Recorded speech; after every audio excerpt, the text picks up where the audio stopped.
आज मैं पाकिस्तान के उस नाहिल वज़ीर ख़ज़ाना को जवाब देने के लिए आपके सामने हाज़िर हुआ हूँ। असद उमर साहब, उन्होंने कल नेशनल असम्बली में चेयरमैन बिलावल भुट्टो ज़रदारी की दानिशमंदाना और पॉलिटिकल स्पीच के जवाब में उन पे ज़ाती हमले किए हैं। तो जनाब असद उमर साहब, आपने ये इशारे पाकिस्तान की इस सूरत हाल, जो एक कशीदा सूरत हाल है, आपने बिलावल भुट्टो जरदारी के ऊपर जो हमले किए हैं, आपने किसके इशारों पे इस सूरत हाल को डाइवर्ट करना चाहा किसी दूसरी तरफ? तो ये पूरी कौम जानती है कि आप किसको खुश करना चाह रहे थे। और दूसरी बात यह है कि आप चेयरमैन बिलावल भुट्टो जरदारी साहब पे ये कह रहे हैं कि वो जरदारी होने पे क्यों शर्मा रहे हैं, बल्कि आप वेबसाइट पे चले जाएं, नेशनल असम्बली या कहीं भी, उनका ऑफिशियली नाम है बिलावल भुट्टो जरदारी। वो जरदारी माइनस नहीं किया उन्होंने, आप गलत फरमा रहे हैं। और उससे भी दूसरी बात कि बिलावल भुट्टो जरदारी को अपने वालिद और उनकी कास्ट पे फख्र है, उस वालिद पे जिसने इस मुल्क का 73 का कॉन्स्टिट्यूशन असल सूरत में बहाल करके दिखाया, जबकि आप शायद शर्मिंदा हैं अपने वालिद के माजी के किरदार पे।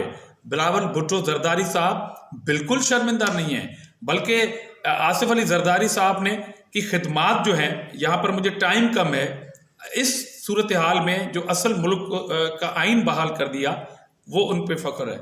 और इससे भी दूसरी बात कि बिलावल भुट्टो जरदारी साहब के नाना शहीद जुल्फकार अली भुट्टो ने इस मुल्क को जो आइनी कुव्वत दी, मैं सिर्फ एक एक पॉइंट बताऊंगा। उनकी वालिदा मोहतरमा शहीद रानी मोहतरमा बेनज़ीर भुट्टो साहबा ने जो मिसाइल टेक्नोलॉजी दी, उस पर भी पूरी कौम को फख्र है।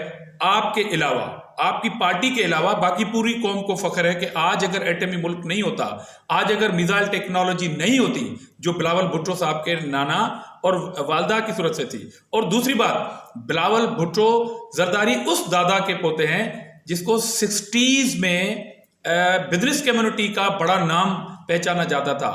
मैं पूरी कौम को बताना चाहता हूं कि कराची के अंदर 4 सिनेमाओं के मालिक थे 60 में। उनके बेटे, मतलब बिलावल भुट्टो जरदारी साहब के दादा हाकिम अली जरदारी साहब के बेटे आसिफ अली जरदारी साहब के लिए आप जैसे कम अकल लोग, नादान लोग जो आज वजारतों और प्राइम मिनिस्ट्री पे बैठे हैं, वो कहते हैं कि वो टिकटें बेच रहा था। ये किसको बेवकूफ बना रहे हैं जनाब अली? और बिलावल भुट्टो जरदारी साहब के दादा मोहतरम हाकिम अली जरदारी साहब 70 में मेंबर ऑफ पार्लियामेंट थे, जबकि आपके कायद के वालिद 70 में भुट्टो साहब ने जो करप्ट अफसरान निकाले थे, उसमें करप्शन के ब्याफ निकाला गया था।